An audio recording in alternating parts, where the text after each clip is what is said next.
घर में उस दिन चूल्हा जल रहा था, लेकिन पेटों में ठंडक थी। दीवारों पर धुआं चिपका हुआ था और आंगन में पसरी खामोशी बता रही थी कि आज भी हालात मेहरबान नहीं हैं।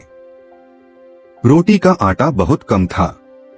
माँ ने हथेली से उसे मापा, जैसे हर कण से इजाजत मांग रही हो। घर में सिर्फ एक रोटी बन सकती थी, बस एक। माँ के सामने उसका बेटा बैठा था। उम्र छोटी थी, आंखें बड़ी थीं और भूख उनसे भी बड़ी। उसने कुछ नहीं कहा, बस रोटी की तरफ देखा। माँ ने वो नजर देख ली। माँ नजरें नहीं चूकती। उन्होंने आटा गूंथा, पानी बहुत कम डाला ताकि रोटी मोटी बने और बच्चे का पेट थोड़ा ज्यादा देर भरा रहे। चूल्हे की आंच तेज नहीं थी, मगर माँ के सब्र की आंच सबसे तेज थी। रोटी तवे पर पड़ी तो उसकी खुशबू पूरे घर में फैल गई। वही खुशबू जो पड़ोस के घरों से आती थी, आज उसी खुशबू ने घर को गवाह बना दिया कि भूख क्या होती है। माँ ने रोटी पलटी, फूलने लगी तो उन्होंने हाथ हटा लिया, जैसे उसे ज्यादा नहीं छूना चाहती हूँ। उन्हें पता था ये रोटी उनकी नहीं है। बेटे ने पूछा कि अम्मी, आप नहीं खाओगी?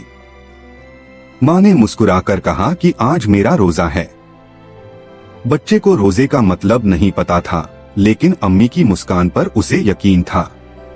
उसने रोटी हाथ में ली। रोटी गर्म थी, मगर माँ की हथेलियों की गर्मी उससे भी ज्यादा थी।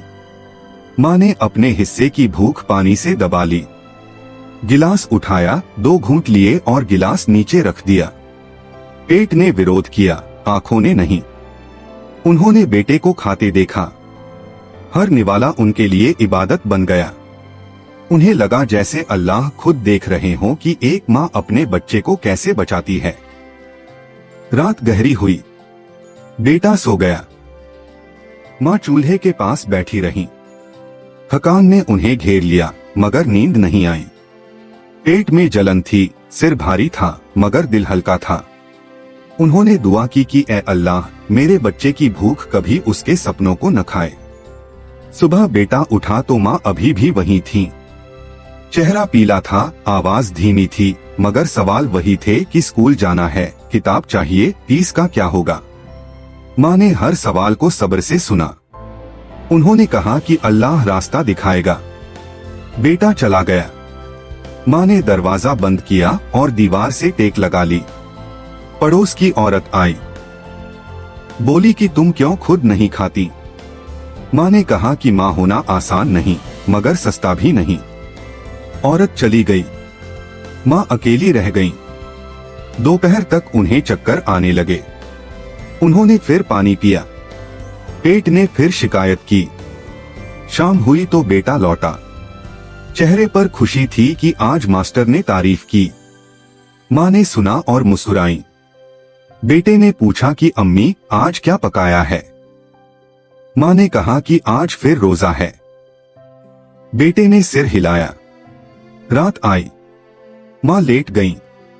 सांसें हल्की हो गईं। बेटा सो गया। माँ की आंखें खुली रहीं। उन्होंने छत को देखा और अल्लाह से कहा कि अगर मेरी सांसें कम पड़ जाएं, तो मेरे बच्चे की किस्मत में कमी मत करना। अगली सुबह पड़ोस ने दरवाजा खटखटाया। दरवाजा नहीं खुला। अंदर से कोई आवाज नहीं आई। लोगों ने दरवाजा तोड़ा। माँ चुपचाप लेटी थीं। चेहरे पर वही सुकून था जो कल रात था। डॉक्टर ने कहा कि कमजोरी बहुत थी। बेटा समझ नहीं पाया। उसने पूछा कि अम्मी क्यों नहीं उठ रही? किसी के पास जवाब नहीं था। सिर्फ एक रोटी की कहानी सबको याद आ रही थी। वही आखिरी रोटी। दफन के बाद उसी दिन शाम को किसी ने दरवाजे पर दस्तक दी। एक थैली रखी थी। उसमें आटा, दाल, तेल और किताबें थीं। कोई नाम नहीं था। बस एक पर्ची थी कि जो माँ अपनी भूख से बच्चे को पालती है, उसकी कमी कभी नहीं रहती। बेटा बड़ा हुआ। उसने पढ़ाई की, मेहनत की, हर रोटी को इज्जत दी। जब भी किसी भूखे बच्चे को देखा, उसे माँ की आखिरी रोटी याद आ गई। उसने कभी किसी को भूखा नहीं लौटाया। सालों बाद उसी घर में चूल्हा जलता था, लेकिन अब रोटियां कम नहीं थीं।